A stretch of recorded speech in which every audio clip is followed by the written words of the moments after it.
I knew something was wrong the moment I heard the front door click shut with that strange softness, the kind people use when they're hoping no one notices them leaving.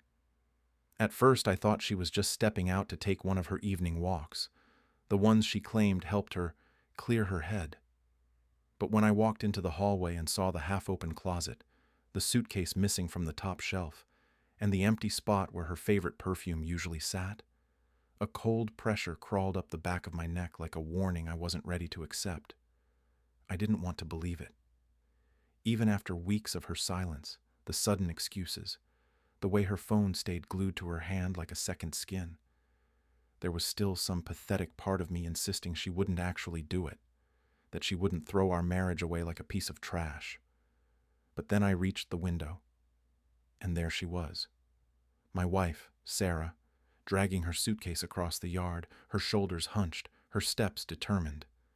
She didn't even look back at the house, our house, just walked straight toward the place I least expected, and yet somehow knew she would end up. Daniel's porch light flicked on before she reached the steps, as if he'd been waiting for her, watching for her silhouette like a man anticipating a delivery he paid for. His door opened. My heart sank. And as Sarah stepped inside without hesitation, he leaned against the frame and looked right across the yard at me. He didn't hide the smirk, not even a little. It wasn't a smirk of passion or triumph. It was the smirk of someone who enjoys breaking other men just to see how easily they fall apart. That tiny, smug lift of his mouth hit harder than anything Sarah had done. It was like he was saying, "I win. She chose me. What are you going to do about it?" For a few seconds I stood glued in place, my hand pressed to the cold glass, my mind unable to process how my wife had walked out of our life in less time than it takes to heat leftovers. A couple of hours ago, we'd eaten dinner together. She barely spoke, but she was there, present. Now she was living in another man's house like it was the most natural thing in the world. The humiliation hit in a slow, sickening wave. I felt it in my chest first, then my stomach, then everywhere. The kind of humiliation that burns so deep it almost feels like heat rising under your skin. I turned away from the window, trying to keep breathing, trying not to picture her stepping into his bedroom, into his arms, into whatever version of comfort she thought he could offer. And yet my brain wouldn't stop. I imagined their closeness, the sex she must have given him while telling me she was too tired, or not in the right headspace. I imagined the way she used to touch me, soft, deliberate, intimate, now redirected at him. I hated that the thought made my chest twist with both anger and something darker, something that felt like jealousy, twisted into humiliation. I paced the house until the walls felt like they were closing in. At some point, I must have opened a bottle of whiskey, because my hand was wrapped around a half-empty glass I didn't remember pouring.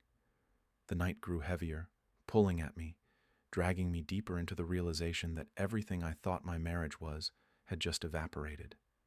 I didn't sleep. I couldn't. I sat in the dark living room until the early morning light finally bled into the windows, dull and cold. Every time I blinked, I saw his smirk again. By sunrise, the anger had replaced the shock. And by the time the clock hit 10, I felt like I was spiraling, untethered, raw, humiliated beyond anything I'd ever experienced. But the one thing I didn't expect was the knock on my door. Sharp, determined, not hesitant like someone offering sympathy, more like someone delivering a warning.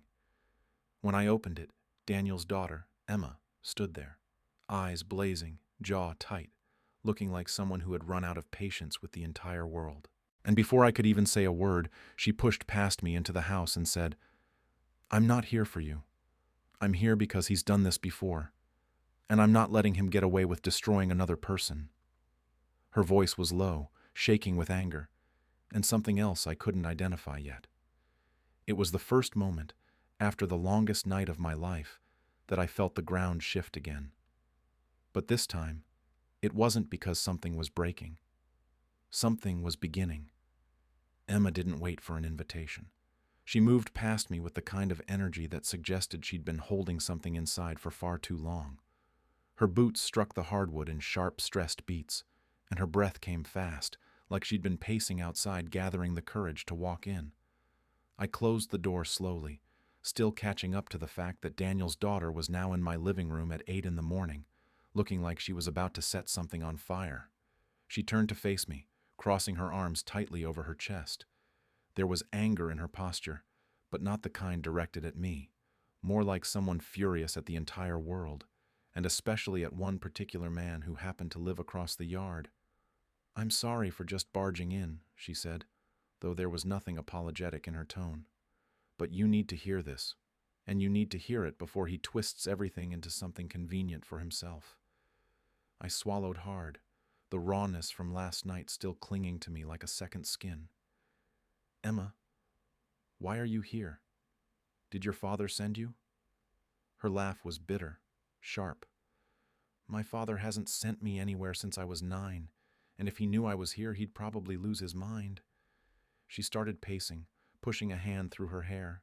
She looked exhausted but electric, like someone running purely on adrenaline. "Look, what he did to you? It's not new. It's not surprising. It's not even the worst thing he's done." That stunned me into silence for a moment.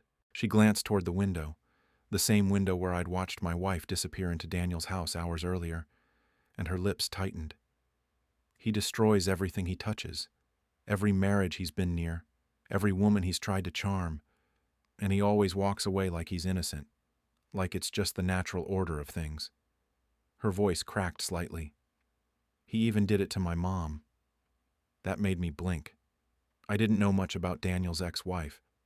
She'd left a few years before we moved in, and he never mentioned her except to say it didn't work out. Emma took a slow breath, steadying herself. "I'm not saying this because I feel bad for you. Honestly, I barely know you, but I know him, and I can't watch him ruin another person's life without at least warning you." Her eyes found mine, and there was something fierce in them. Anger, yes, but also something strangely protective. I nodded, unable to speak for a moment. "What do you mean there's something I don't know about my wife? You said that at the door." Emma hesitated. She stepped closer, lowering her voice as if the walls themselves couldn't be trusted. "I've overheard things, conversations, arguments, things she said to him, things he said to her." She paused, watching my reaction carefully. "Your wife didn't just fall into this affair. She's been planning this, preparing for it, and not just emotionally." I felt a coldness settle in my stomach. "What does that mean?" "She wasn't just leaving you," she said quietly. "She was trying to make sure she landed softly, and he knew exactly what to promise her to make her jump." My mind raced. I felt the humiliation from last night mix with something darker, an anger building slowly, like a fire being fed one stick at a time. Emma continued, "I'm telling you all of this because you deserve to know the whole truth. And because," she looked down briefly, "I want him to feel consequences for once in his life." I studied her face, trying to decide if she was manipulating me or genuinely furious at her father. She looked raw, unguarded, almost trembling with emotion. And there was something else there, something like shame or guilt or a weight she'd been carrying alone. "What exactly are you suggesting?" I asked slowly. She stopped pacing, stood still, lifted her chin. "That we work together," she said, "not to hurt them physically, nothing criminal, but to make them face the fallout they've avoided their whole lives." Her voice steadied, almost cool. "You know your wife better than anyone, and I know my father better than he'd ever admit." She took another step closer. I could smell her perfume, light, warm, unexpectedly soft for someone standing like she was ready to go to war. "Together, we can make them feel exactly what they made us feel, just louder." I should have said no. I should have told her to leave, to let the dust settle, to let me think clearly. But she was standing close enough that I felt the heat of her anger, the heat of her resolve, and something else I didn't want to acknowledge yet. There was tension between us, not sexual, not yet, but charged with the kind of shared pain that makes two people feel too connected too quickly. I exhaled slowly. All right, tell me exactly what you have in mind. A flicker of something, relief, satisfaction, passed across her face, and just like that, the door that had closed on my old life last night opened into something new. If someone had told me 24 hours earlier that I'd be sitting across from Daniel's daughter, planning whatever this was, I would have laughed, or cried, or both. But there we were, the two of us at my kitchen table, an untouched cup of coffee between us, the air tight enough to snap if either of us breathed too hard. Emma leaned forward, elbows on the table, her hair falling over one shoulder in a way that made her look both fierce and strangely vulnerable. She wasn't wearing the angry armor she'd come in with. Now she looked almost surgical, focused, analytical, like she'd been preparing for this moment for years. "Let's start with what we know," she said, tapping her finger on the table in an impatient rhythm. "My father manipulates everyone around him. Women, neighbors, employers. He's charming when he wants something, cruel when he's bored, and destructive when he feels powerful." Hearing her say it so bluntly sent a strange jolt through me. Not because I didn't believe her. After last night I believed anything about that man, but because of the quiet sadness in her tone, the kind that comes from experience. "And your wife," she continued, looking up at me, "isn't some innocent victim. She knows exactly what kind of man he is, and she still chose him." I felt that like a punch. It wasn't new information, but hearing it out loud made it heavier, more real. Emma softened slightly. "I'm not saying that to hurt you. I'm saying it because you deserve to see the entire picture. This wasn't weakness or confusion. This was calculation." She pushed a folder across the table. I hesitated before opening it. Inside were screenshots, messages between Sarah and Daniel. I only skimmed the first few lines before closing it again, my stomach twisting. They weren't graphic. They were worse. They were emotional, flirty, familiar. Like they had built a private world together while I was sitting on the couch beside her, thinking we were okay. I pressed my palms against my eyes. "Jesus." "I know," Emma said softly. "I found them on his tablet months ago. I didn't say anything because, honestly, I was tired of being dragged into his messes. I didn't want to be his cleanup crew anymore." She paused, taking a long, steadying breath. "But watching your face last night when she walked into his house, I couldn't ignore it." I lowered my hands. She was watching me with a level, intense calm that made it hard to look away. Her eyes weren't cold. They were determined. And beneath that determination, something simmered. Something like guilt. Something like a desire to set things right, even if she wasn't sure how. "So," she said, shifting her chair closer, "here's what I propose. We don't attack them. We don't confront them. We expose them. Slowly. Quietly. In ways they can't trace back to us." I raised an eyebrow. "You've thought about this." Emma huffed out a humorless laugh. "Longer than you'd believe." She started laying out ideas. Small things at first. Patterns of behavior of Daniel's we could highlight to people who mattered to him. Documents he'd forgotten about. Financial inconsistencies. Things he dismissed as little details, assuming no one cared enough to remember. The more she spoke, the more I realized she knew him better than he knew himself. Not just as a daughter. As someone he'd underestimated for far too long. There was a strange thrill in listening to her. Not excitement exactly. More like the satisfaction of watching a crack spread across glass you'd never realized was fragile. Her voice was low, steady, almost hypnotic. And every now and then, her knee brushed mine under the table, not deliberately, but enough to make me aware of her presence in a way that felt complicated. We were two wounded people sitting too close, sharing too much intensity, and pretending it was only strategy. "Why help me?" I asked finally. "Really?" Emma's eyes lifted to mine. For a second, she didn't hide anything. Not the pain, not the anger, not the tiredness etched into her expression. "Because he ruined my family long before he ruined yours," she whispered. "And because seeing him smirk at you last night made something in me snap." She leaned back slightly, exhaling. "And maybe because you're the first person who doesn't look at me like I'm his accessory." Heat curled up my spine, uninvited. I didn't move toward her, but I didn't move away either. Emma noticed. Her lips curved, not a flirtatious smile, but something aware, charged. She stood abruptly, breaking the moment, collecting the folder like she needed to physically reset the space between us. "We start tomorrow," she said. "And trust me, the first step is going to shake him more than either of them expect." When she reached the door, she stopped, hand on the frame, glancing back at me. Her voice softened. "And whatever you read in that folder, don't let that define you. They don't get to take that from you, too." Then she left, crossing the yard without looking back. And as I watched her disappear into her car, I realized the tension between us wasn't just anger or shared revenge.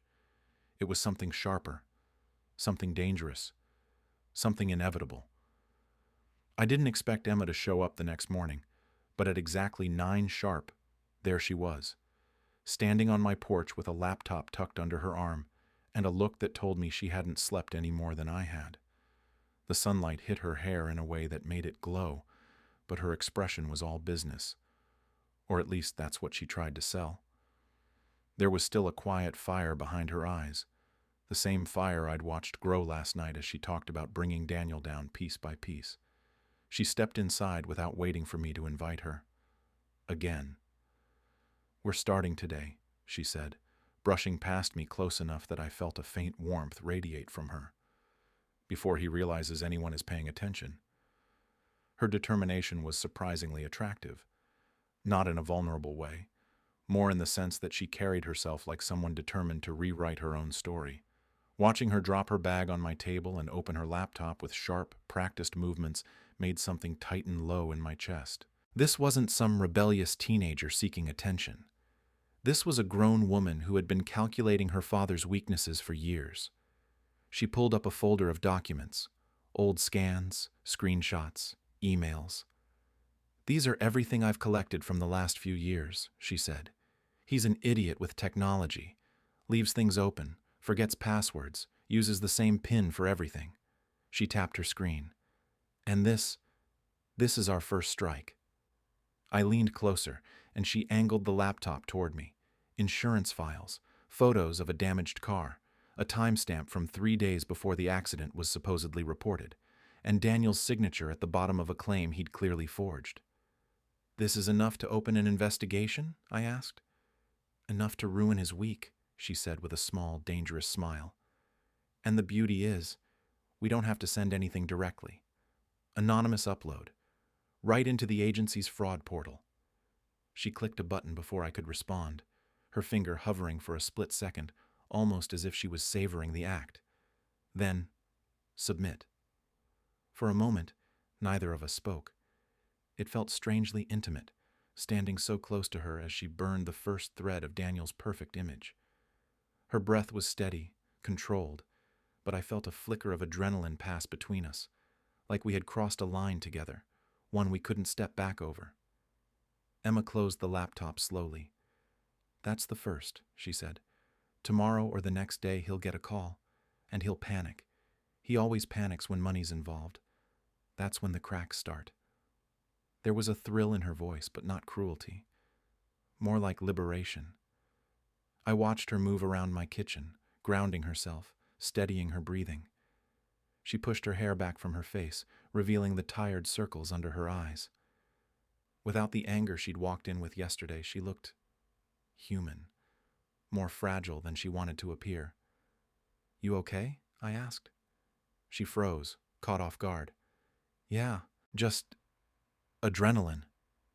I stepped closer, not intentionally, but because something in me wanted to make sure she didn't just collapse under the weight of what we'd set in motion. Her lips parted slightly, like she wasn't sure whether to step back or lean in. For a moment the room grew thick with something unspoken, not lust exactly, Not yet. But tension, awareness, the undeniable pull between two people who should not be standing this close. She looked away first, clearing her throat.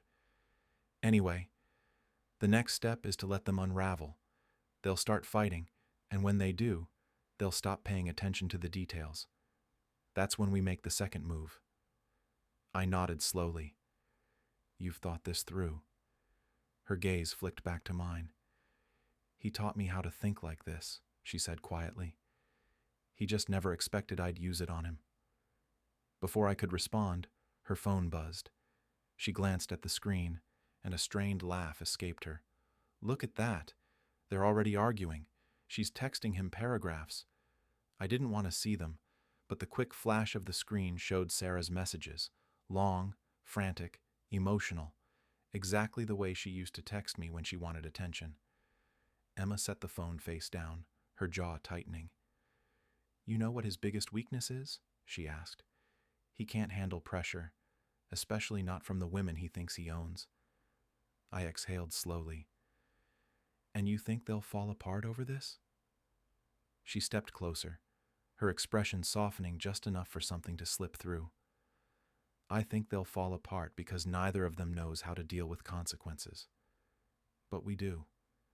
The way she said we sent a subtle warmth through me. Dangerous. Addictive. She took her bag from the chair, slinging it over her shoulder. I'll come back tonight. We'll plan the next move. As she opened the door, she paused, turning back with a faint, almost hesitant smile. You're handling this better than most people would. I shrugged. Maybe because I'm not doing it alone. Something flickered in her eyes, something she didn't let linger. She stepped outside, closing the door behind her. And for the first time since my wife walked across the yard, I felt something other than pain. I felt control. Emma returned just after sunset, the sky still clinging to the last streaks of orange as she crossed the yard with the kind of confidence that didn't match the storm she walked into. She didn't knock this time. She simply opened the door, stepped inside, and let it close behind her with a soft thud, like she belonged here more than the woman who had walked out 2 nights ago. She looked different tonight.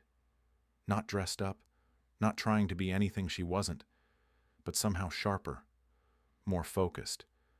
A fitted black jacket clung to her arms, and her hair was tied loosely at the back, a few strands falling near her face in a way that made her look effortlessly dangerous.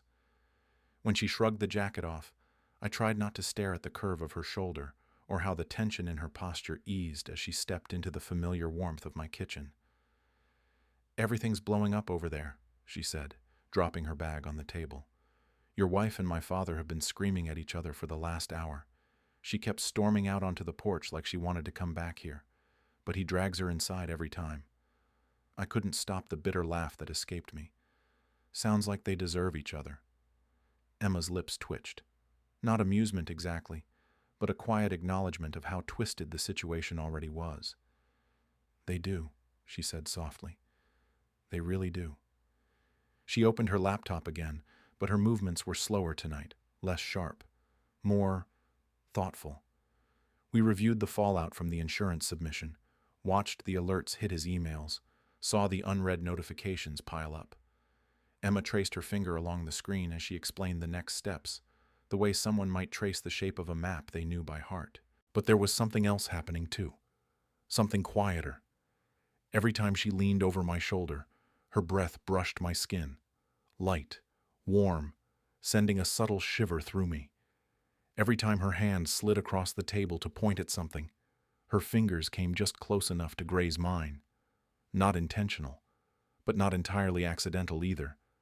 And I felt it. The pull. It was wrong, complicated, too soon, too messy. And yet my body reacted before my thoughts could catch up. We took a break from the screen, both of us leaning back at the same time, close enough that our knees brushed. She didn't move hers. Neither did I. Can I ask you something? She said quietly. I nodded. When she left, did you see it coming? Her voice was gentle, almost hesitant, like she wasn't sure if she deserved the answer. I exhaled slowly. Not like this. I knew we were drifting. I knew she pulled away. There were nights she turned away from me in bed saying she was tired or stressed. I didn't realize she meant tired of me. Emma's expression softened in a way I hadn't seen before. Her eyes didn't pity me. They understood me, as if she'd felt that same kind of quiet rejection somewhere in her own life. She didn't leave because of you, she said firmly. She left because she needed someone to blame for her own unhappiness. And my father is very good at making people believe running toward him will fix everything. I swallowed, my gaze lingering on her mouth longer than it should have. And you? Did he do that to you too? Her breath hitched, just barely. He tried, she whispered. I spent most of my life bending myself in half trying to be enough for him. But nothing ever was. The silence that followed wasn't awkward. It was charged, heavy with shared wounds, shared anger, shared loneliness. She wasn't just helping me tear them down. She was tearing down pieces of herself too.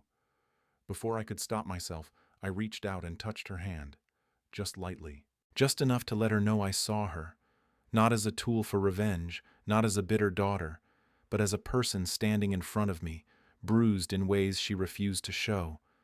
She didn't pull away. In fact, she turned her hand up, letting my fingers settle into hers. The warmth of her skin sent a low heat through my chest. Her thumb brushed mine once, faint but deliberate, and she held my gaze in a way that made the air between us thicken. I shouldn't be here this much, she said quietly, though she made no move to break the contact. But every time I leave, I just end up wanting to come back. A part of me knew we were stepping toward something dangerous, something that could blur lines neither of us had any right to cross. But another part, the part that had been cracked open by betrayal, humiliation, anger, leaned toward her without thinking. Emma inhaled, her lips parting slightly, her eyes flicking briefly to my mouth before meeting my gaze again. We should stay focused, she whispered, but her voice trembled. We are, I murmured. For several long seconds neither of us moved, our hands still intertwined on the table. Then she pulled back gently, not abruptly, not rejecting me, but steadying herself. Tomorrow, she said, her voice soft but certain, we escalate. She gathered her things, though her fingers shook slightly. At the door, she paused again. And whatever's happening here, she added in a low voice, her eyes searching mine, we're not running from it. Just not tonight. She stepped out into the night, and for the first time since Sarah left, the house didn't feel empty when the door closed. It felt alive, it felt dangerous, and it felt like everything was about to change again. Emma arrived the next afternoon looking distracted, almost jumpy, her usual sharp confidence dulled around the edges. She didn't knock. She rarely did anymore. But this time, when she stepped inside, she didn't scan the room or smirk or make a comment about the chaos happening across the yard. She just walked straight to the kitchen table and set her bag down a little too hard. Something was off. You okay? I asked. I'm fine, she said quickly, too quickly. She pushed her hair back and tried to steady her breathing. There's just a lot happening today. I watched her for a moment. She wasn't making eye contact. Her hands were trembling slightly. Not fear, guilt. Before I could ask anything else, she forced herself back into planning mode. She opened her laptop, slid a few documents toward me, explained how Daniel's workplace was already scrambling after the fraud flag. But her voice wavered, her sentences breaking off mid-thought. The Emma I'd grown used to, controlled, calculating, felt replaced by someone unraveling. Something inside me stirred uneasily. I'm going to grab some water, she muttered, standing too abruptly. When she moved away from the table, her bag tipped and fell open, spilling half its contents across the floor. Pens, receipts, a charger, a hair tie, normal things, and one small notebook, plain black cover, worn edges, no title. I bent to pick it up, instinct, nothing more. But the moment my fingers touched it, Emma's voice cracked through the air like a whip. Don't! She lunged forward, grabbing it out of my hand with a force that startled us both. She hugged the notebook to her chest, breath shallow, eyes wide like she'd been caught with something dangerous. "What is that?" I asked, my voice slow, cautious. "It's nothing," she said too fast. "Just personal notes." She tried to put it back in her bag, but I reached out and stopped her, not touching her, just blocking the motion. "Emma," I said quietly, "look at me." She didn't. Her jaw clenched. Her fingers tightened around the notebook. "Why do you have something you don't want me to see?" I asked. Silence stretched between us, taut as wire. Then she did something I didn't expect. Her shoulders sagged, and she sank into the nearest chair like her legs couldn't hold her anymore. The notebook sat in her lap, her hand trembling on top of it. "I didn't want you to find out like this," she whispered. A cold knot formed in my chest. "Find out what?" She swallowed hard, finally lifting her eyes to mine. And for the first time since I met her, she looked scared. "This started because of him," she said quietly. "Because of my father." I felt the room tilt. "What do you mean?" She opened the notebook with shaking fingers. The first page hit me like a punch. My name, my birth date, my job history, notes about my marriage, my routines, my finances, my life, mapped out like a case file. My stomach twisted. "Emma, what the hell is this?" She flinched. It was supposed to be leverage, information he wanted. He planned to use it against you if things went bad, to turn your wife against you completely, to make her think leaving was justified. The words stung worse than any betrayal yet. I stepped back, running a hand through my hair. "So you came to me because he told you to?" "I did," she whispered, tears gathering at the corners of her eyes. "At first." The pain in my chest was sharp, almost nauseating. "Everything you said, the anger, the warnings, wanting to team up, was any of that real?" "Yes," she said quickly. "I swear it. Not at first, but it became real. I didn't expect to care. I didn't expect to feel anything." She shut her eyes tightly, as if the truth itself hurt. "I was trying to earn his approval. That's all I wanted in the beginning." A bitter laugh escaped me. "Congratulations. You've managed to betray me faster than my wife did." She stood suddenly, stepping toward me with desperation in her eyes. "No, don't say that. You don't understand. Somewhere along the way, I stopped doing it for him. I started doing it for us. For you." Her voice cracked. "I didn't mean to fall into this. I didn't mean to feel anything for you." Her confession hit me like a spark tossed onto gasoline. Unexpected, consuming, dangerously confusing. But the betrayal burned too hot to ignore. "So what now?" I asked quietly. "You expect me to trust you after this?" Her lip trembled. "No. I expect you to be angry. I expect you to shove me out the door and never speak to me again." She took a breath, steadying herself. "But before you do, you need to know something else." She reached into her bag, pulled out a flash drive, and set it on the table with shaking fingers. "This," she said, "is the part he doesn't know I have." I stared at it. "What is it?" "Proof," she whispered. "Proof that he manipulated your wife. Proof he planned the entire thing. Proof he's been destroying more than just marriages." Her voice steadied, though her eyes remained wet. "I can show you everything, but only if you give me one last chance." The room felt unbearably quiet as her words hung between us, heavy with truth, betrayal, and the faintest trace of something that still felt like connection. I didn't know whether to throw her out or hear her out, and that uncertainty terrified me more than anything she had just confessed.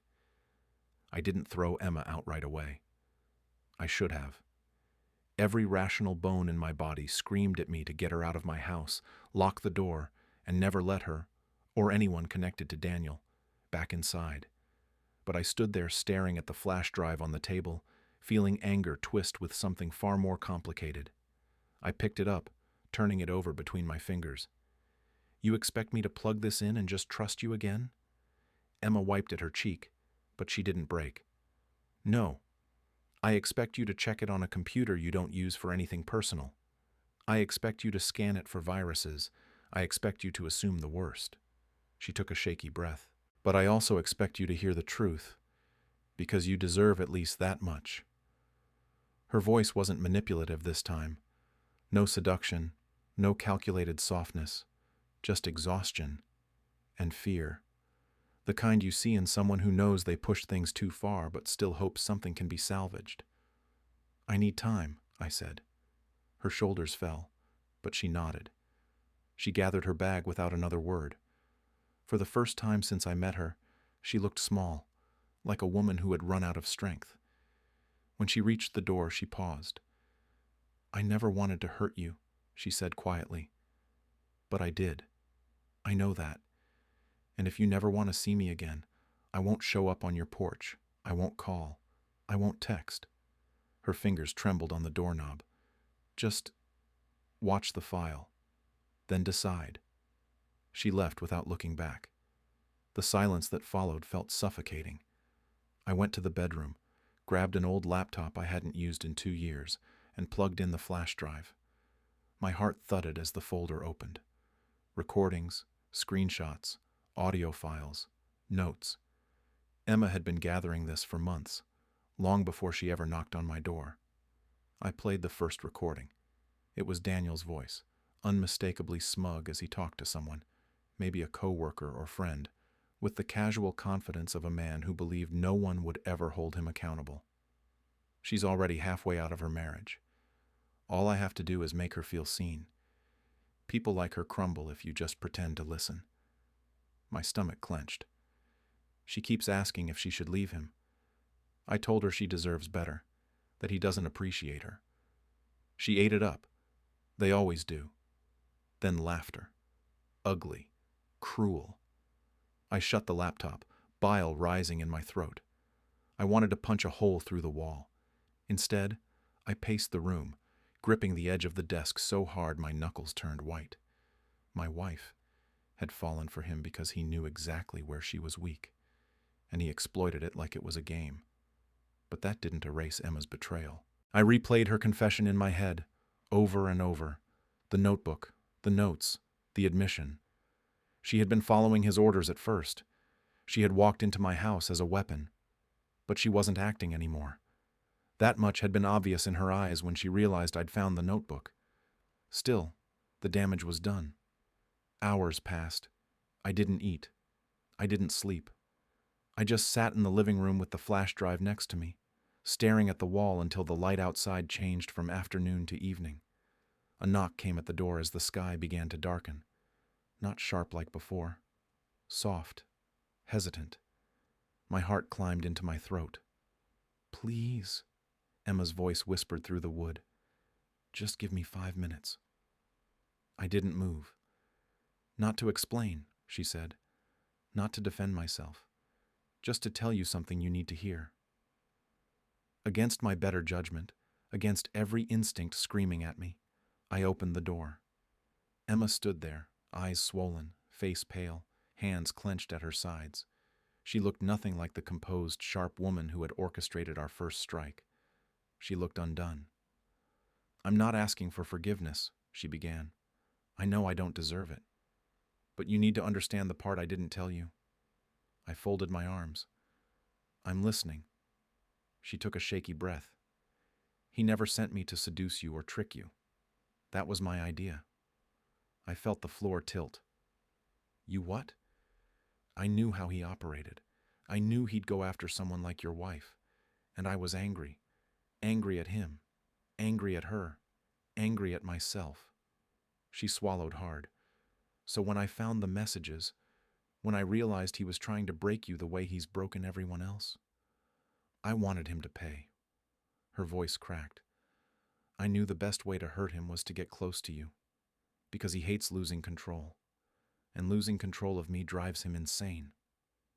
I stared at her, the betrayal cutting deeper than before, but tangled in something else, a flicker of truth. And then, she whispered, Somewhere along the way, I stopped pretending. And that scared me. We stood there in the doorway, the night air cool between us, her confession hanging fragile and raw. "I can prove everything he did," she said. "I can help you destroy him completely." She swallowed hard. "But if you don't want to see me again after that, just say the word." Her voice trembled not from manipulation this time, but from heartbreak. And I realized with an uncomfortable twist in my chest, I didn't want her to walk away. But I didn't trust myself enough to reach for her either. I stepped back from the doorway just enough to let her inside. Not an invitation, not forgiveness, just space. Emma entered quietly, hugging her arms around herself as if the temperature had dropped the moment she crossed the threshold. I didn't say anything. I didn't trust my voice not to crack with anger, or something else I didn't want to name. She stood in the center of the room, glancing at me with caution, like one wrong word might shatter the fragile truce between us. "You said you had something I needed to hear," I reminded her. She nodded. "Yes. And it's not an excuse. It's not meant to fix anything." She took a breath, steadying herself. "It's the truth, and it's going to hurt." I tensed. Emma reached into her bag again, pulling out her phone this time. She tapped a few buttons, found a file, and held the screen between us without pressing play. "It's a recording," she said quietly. "One I made 2 weeks ago. I wasn't planning on showing you. Not because I wanted to protect him, but because I didn't know if you were ready to hear it." "Ready for what?" I asked. Her eyes softened with sympathy. "Ready for the real reason he went after your wife." My chest tightened. "Press play." Emma hesitated for just a second, then tapped the screen. Daniel's voice filled the room, loud, confident, cruelly amused. "Look, man, she's not even that interesting. She's just desperate, and desperation is easy to shape. I told her I'd take care of her if she left him. That was all she needed." My hands curled into fists. "But the best part?" Daniel continued, laughing under his breath. "He's a good guy, loyal, predictable. Exactly the type who collapses when you take something important from him. It's not about her. It's about breaking him." The world seemed to tilt sideways. "I didn't even want her," Daniel said with a shrug in his voice. "I just wanted to see how fast he'd crack once she was gone." Emma paused the recording. I stood frozen, breath stuck in my throat. My wife hadn't left because she fell in love with Daniel. She left because Daniel knew exactly which strings to pull, knew exactly how to inflate her insecurities until she convinced herself she deserved someone better. And I was the casualty he had been aiming at the whole time. I felt sick, angry, betrayed all over again. But this time, the betrayal wasn't hers alone. It was engineered, manipulated, weaponized. Emma watched my reaction carefully, her expression pained. "There's more," she whispered. Before I could answer, she pressed play again. "He doesn't see it yet," Daniel said. "He still thinks she fell for me. But when he finds out she was drifting long before I pushed her, oh man, he's going to break beautifully." Emma stopped the recording again, her voice shaking with disgust. "He didn't do this because he loved her. He did it because he enjoys destroying people. And you were his next project." I sat down heavily, my legs suddenly too weak to hold me. My entire marriage unraveled in front of me in a matter of minutes, not just because Sarah was weak or lonely, but because Daniel had carved into those cracks like it was a sport. Emma knelt in front of me, her hands resting lightly on her knees. She didn't touch me. She didn't push for anything. She just waited. "And the second twist?" I asked, my throat tight. She exhaled shakily. "It's about me." I braced myself. "I told you my father sent me to you." She looked down at her hands, ashamed. "But he didn't." That was my lie. I stared at her, stunned. "You lied about him controlling you?" "Yes." Her voice broke. "Because if I told you the truth, that I approached you on my own, you never would have trusted me. And I needed you to trust me long enough to do what I came here to do." "What was that?" I whispered. To hurt him, she said simply. To destroy him in the only way he understands, by taking something he thought he controlled. My heart hammered in my chest. You, she finished softly. His plan didn't involve you at all. Mine did. I stood abruptly, shock firing through my veins. So you used me too. Her eyes filled again, not with manipulation, but with regret so raw it almost hurt to look at. At first, she admitted, but everything after that, every moment we spent together, every late night, every plan, that was real. I didn't expect to care. I didn't expect to feel anything for you. I didn't expect you to matter. I didn't know what to say. Anger and disbelief tangled with something else, something inconvenient, something I didn't want to admit. Emma rose slowly to her feet. You don't have to forgive me. You don't even have to believe me. But I swear to you, everything I did after that first day was for us, not for him. I pressed my palms against my face, breathing hard. This is too much. I know, she whispered, but you deserve the full truth, even if it costs me everything. When I looked up, she wasn't crying anymore. She wasn't trembling. She was just standing there, broken, honest, and unexpectedly strong. Tell me what you want me to do, she said softly. If you want me gone, I'll walk out that door and never bother you again. The silence stretched, heavy and suffocating. I didn't know whether I wanted her to leave, or whether losing her now would hurt more than everything that came before. I didn't answer her immediately. I couldn't. My mind was a storm, anger ripping through confusion, betrayal fighting with something painful and inconvenient lodged deep in my chest. I wanted to scream at her, demand why she thought I was the right pawn for her revenge. I wanted to shut her out. I wanted, shamefully, to pull her close. None of it made sense, so I said nothing. Emma stood there for several seconds, waiting, her posture straight but trembling underneath, like someone bracing for a blow she knew she deserved. When I didn't speak, she nodded slowly and turned toward the door. Okay, she said quietly. I'll go. She reached for the handle. Stop, I said. My voice didn't sound like mine. It sounded like someone caught between breaking and choosing not to. Emma turned, hope flickering in her eyes before she forced it down. What do you want from me? I exhaled shakily. Not you. Not right now. What I want is justice. Her shoulders dropped in something that looked almost like relief. Not relief for herself, but relief that I hadn't chosen to stay broken. Then let me help you finish this, she said. You don't need to forgive me. You just need to let me stand beside you one last time. I didn't trust her. Maybe I never fully would. But when I looked at the flash drive, the notebook, the recordings, when I thought about Daniel laughing about breaking me like it was entertainment, I knew one thing. I wasn't going to fight this battle alone. Fine, I said. One last time. Emma didn't smile. She didn't move closer.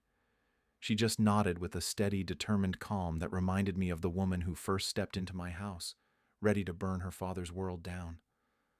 We sat side by side at the kitchen table, a battlefield we had created without meaning to.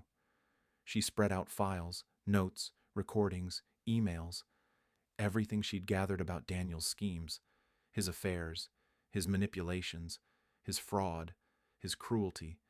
It was a map of a life built on using and discarding people, one by one. Emma's hand hovered over a particular file. This is the one that will end him, she said. Not just get him fired, not just ruin his marriage. End him. I opened it. My breath caught. Daniel hadn't just manipulated my wife emotionally. He'd crossed legal lines, clear, undeniable ones. Enough to get him fired, blacklisted, maybe even charged. Enough to strip him of everything he'd built. We leak it all, Emma said quietly. Not anonymously, not to the authorities, to the people who matter to him, his employer, his board, his wife, his friends, his clients, everyone who believes he's untouchable. I looked at her. And you? Are you ready to nuke your own father? She inhaled sharply, steadying herself. He stopped being my father a long time ago. We executed the plan in silence, cold, methodical silence. She drafted the emails. I attached the files. Together, we wrote the message with one simple subject line. You need to know who Daniel really is. When we hit send, I felt something shift inside me. Something old breaking loose. Something tight uncoiling from around my ribs. I hadn't felt free since before my wife walked across the yard. It was done. 2 hours later, the fallout hit like a bomb. Emails exploded. Calls came in. Daniel's car pulled into the driveway fast, brakes screeching. My wife, frazzled, frantic, jumping out behind him. They were yelling before they made it halfway to the porch. Emma and I watched from inside as Daniel's phone buzzed nonstop. His anger transformed into panic, then fear, then something ugly and desperate. Sarah's face twisted into something between confusion and horror as she realized she'd tied her future to a sinking ship. Emma watched them with a strange mix of satisfaction and sorrow. He's losing everything, she whispered. And you? I asked. What are you losing? She didn't answer, not immediately. Instead, she leaned against the counter, eyes fixed on the chaos outside. The porch light cast a soft glow over her face, revealing the cracks she'd been hiding behind anger and determination. I lost him a long time ago, she said finally. But today, I let go. Her voice trembled at the end, but she didn't cry. She didn't collapse. She just stood there quietly, as the man who'd spent his life controlling everyone finally lost control of absolutely everything. When it was over, when Daniel sped away in his car and Sarah followed on foot screaming after him, Emma turned to me. I'm sorry, she said again, but this time her voice was steadier. Not for him, for me, for everything I did. I held her gaze for a long moment. I don't know if I can forgive you. I don't expect you to. Her lips curved in a sad, honest smile. But you deserved honesty, and now you have all of it. She gathered her things. Her hand brushed mine only once, lightly, barely there, but enough to make my heart jump in a way I wasn't ready for. Goodbye, she said softly. I didn't call after her when she left, not because I wanted her gone, but because I didn't know what I wanted yet. All I knew was that the world outside had fallen silent, and inside me, something finally felt like it could breathe again. The neighborhood felt different after everything collapsed. Quieter, emptier. For days I avoided the windows so I wouldn't have to see the aftermath of Daniel's unraveling. His house dark at odd hours, cars coming and going, voices raised in frantic arguments that spilled into the street before tapering into exhausted silence. Sarah moved out within the week, dragging her bags behind her with the bitter resignation of someone who'd realized too late that she'd bet her life on the wrong man. I watched her go from behind the curtain and felt nothing. Not anger, not grief, just distance. Like she had become a stranger I once knew in a dream that had already faded. Emma didn't come back. Not for days. Not for weeks. We parted that night with unspoken heaviness. A sense that whatever we had shared, whatever fragile connection had been forming between revenge and vulnerability, wasn't something we could touch yet, not without reopening wounds still too raw to heal. So I packed my life into boxes and left the house entirely. I needed air, distance, a place without ghosts in every room. I found a small rental outside town, quiet and forgettable, a place where no one looked at me with pity or curiosity. I spent my days rebuilding routines, morning coffee, long walks, reading books I hadn't touched in years. And for the first time in a long time, I felt calm. Lonely, yes, but calm. It wasn't until 3 months later that I heard the knock. Soft, steady, familiar. I froze, breath caught in my chest before I opened the door. Emma stood there, not angry, not frantic, not determined or sharp or armored like before. She looked human. Her hair was tied back, her clothes simple, her eyes clearer than I had ever seen them. There was a softness in her posture, a gentleness I wouldn't have believed possible when we first met. "Hi," she said quietly. I didn't speak. I couldn't. Every emotion I thought I'd buried flared to the surface: confusion, longing, hurt, the faint echo of trust that had never fully died. She offered a small, tentative smile. I thought about writing, calling, even showing up sooner. But I wanted to be sure I wasn't coming here for the wrong reasons. "And now?" I finally asked. "Now," she said, stepping slightly closer, "I'm here for the right ones." The tone of her voice, steady, honest, stripped of everything manipulative, hit me harder than any apology she'd offered in the past. She wasn't here to fix anything. She wasn't here to justify herself. She wasn't here to rebuild a plan. She was just here. "I went to therapy," she said. "I got a job in another town. I cut ties with anyone who kept pulling me back into my father's orbit. I'm rebuilding, slowly. Honestly." She took a breath. "I didn't come to ask for a place in your life. I came because I needed you to know that I'm not the same person you met in that kitchen." I watched her carefully. Her hands were steady. Her voice didn't shake. She wasn't performing anything. She wasn't selling anything. She was telling the truth. "And I needed you to know," she continued softly, "that I did fall for you. Not because it was convenient. Not because it was part of the plan. But because you're the first person I ever met who didn't want something from me." My chest tightened. "Emma, you don't owe me anything," she said quickly, raising a hand. "Not trust. Not forgiveness. Not a second chance. I came here because I didn't want the last thing you remembered about me to be the worst thing I'd ever done." She stepped back slightly, giving me space, giving me air. "I just needed you to know who I am now," she said. "What you choose to do with that, that's up to you." Silence stretched between us, not heavy this time, but open, free.